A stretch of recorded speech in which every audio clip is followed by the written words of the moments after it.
జిల్లా వేంపల్లి మండలంలో విద్యారంగంపై ప్రత్యేక దృష్టి సారిస్తూ పేరెంట్స్ టీచర్స్ ఆత్మీయ సమావేశం నిర్వహించారు. శేషమ్మ జిల్లా పరిషత్ బాలికల ఉన్నత పాఠశాలలో ఈ సమావేశం జరుగ్గా ముఖ్య అతిథిగా ఎమ్మెల్సీ భూమిరెడ్డి రాంగోపాల్ రెడ్డి పాల్గొన్నారు. ఈ సందర్భంగా ఆయన మాట్లాడుతూ రాష్ట్రంలో విద్యా వ్యవస్థను బలోపేతం చేయడానికి మంత్రి నారా లోకేష్ ప్రత్యేక చర్యలు తీసుకుంటున్నారని తెలిపారు.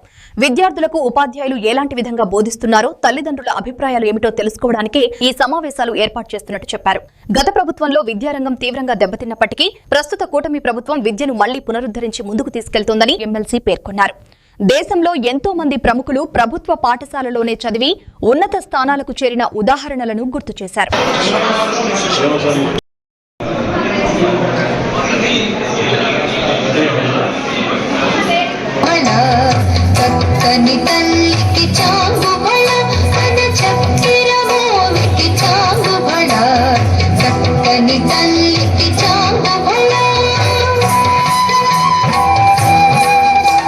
నేను జిల్లా పరిషత్ బాలికల ఉన్నత పాఠశాలలో 10వ తరగతి చదువుతున్నాను. నేడు మనం తల్లిదండ్రుల ఆత్మీయ సమావేశమైన మెగా పేరెంట్స్ మీటింగ్ ని జరుపుకుంటున్నాం. ఇందుకు విచ్చేసిన గౌరవనీయులైన ఎమ్మెల్సీ రాంగోపాల్ రెడ్డి గారికి, ఆర్జేడి గారికి, విద్యాశాఖ అధికారులకు నా హృదయపూర్వక నమస్కారాలు తెలుపుకుంటున్నాను. తల్లిదండ్రులకి, నా తోటి విద్యార్థులకు నా హృదయపూర్వక నమస్కారాలు.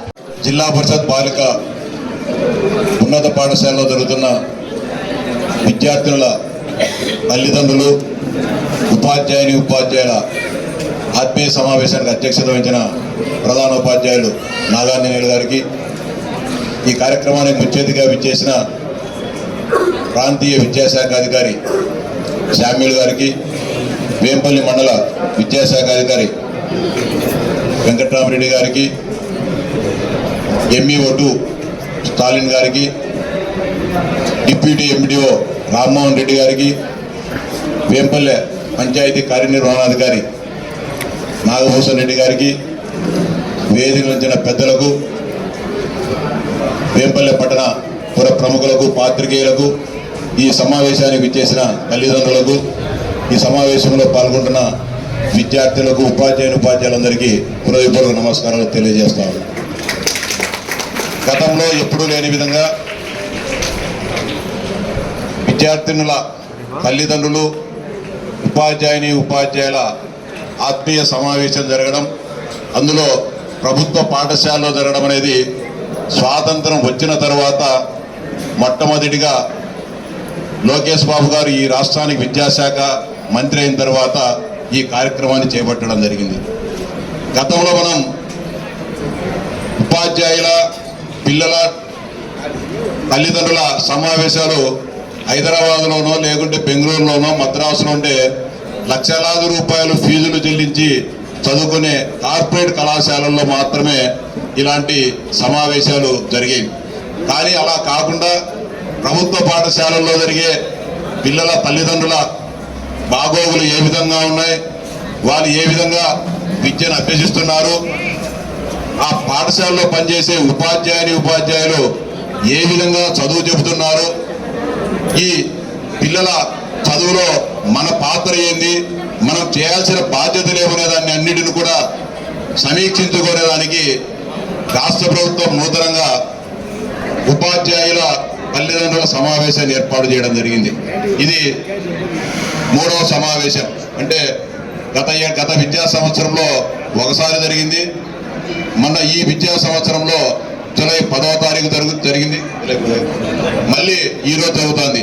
అంటే రాష్ట్ర ప్రభుత్వం ప్రతి ఏడాది 2 మార్లు పిల్లల తల్లిదండ్రుల, ఉపాధ్యాయుల సమావేశాన్ని ఏర్పాటు చేసి పిల్లల బాగోగుల గురించి చర్చించుకొని మళ్ళీ తదనుగుణంగా భవిష్యత్తులో ఏ చర్యలు తీసుకోవాలి, ఉపాధ్యాయుల నుంచి సలహాలు, వాళ్ళ పిల్లలకు సంబంధించిన ప్రోగ్రెస్ రిపోర్ట్ ఏ విధంగా ఉంది, అంతేకాకుండా మా పిల్లలు సక్రమంగా చదువుకుంటున్నారా లేదా, సకాలంలో పాఠశాలకు వస్తున్నారా లేదా, ఉపాధ్యాయులు చెప్పే బాధ్యతలను, వాళ్ళు ఇచ్చే అసైన్మెంట్ను సక్రమంగా నిర్వహిస్తున్నారా లేదా అనే దాన్ని ఇవన్నీ కూడా పరీక్షించుకునేదానికి సమావేశాలు ఏర్పాటు చేయడం జరిగింది. ఇంత పెద్ద ఎత్తున దాదాపు 866 మంది ఈ పాఠశాలలో విద్యార్థులు చదువుతూ ఉంటే పెద్ద ఎత్తున ఈరోజు ముఖ్యంగా తల్లులందరూ కూడా పెద్ద ఎత్తున ఈ సమావేశానికి వచ్చి దీన్ని విజయవంతం చేయడం అంటే వారి పిల్లల పట్ల ఎంత బాధ్యతగా వ్యవహరిస్తున్నారనేది దీన్ని బట్టి మనకు అర్థమవుతుంది. ఖచ్చితంగా ప్రభుత్వ పాఠశాలలు ప్రపంచంలో ఎక్కడ చూసినా, ముఖ్యంగా భారతదేశంలో ఎక్కడ చూసినా కూడా ఈ దేశాన్ని పరిపాలించే వాళ్ళు కానీ, ఈ రాష్ట్రాన్ని పరిపాలించిన పాలకులు కానీ, ఎంతో మంది ఉన్నతాధికారులు కానీ, మన జిల్లాని పరిపాలించే కలెక్టర్లు కానీ, ఎస్పీలు కానీ, అందరూ కూడా విద్యాశాఖ అధికారులు కానీ, లేకుంటే పంచాయతీరాజ్ శాఖ అధికారులు, ప్రతి ఒక్కరు కూడా ప్రభుత్వ పాఠశాలల్లో చదివి ప్రతిభ కనపరిచి ఈరోజు మంచి మంచి ఉన్నత పదవుల్లో ఉంటూ ఈ సమాజానికి సేవ చేయడం జరుగుతూ ఉంది.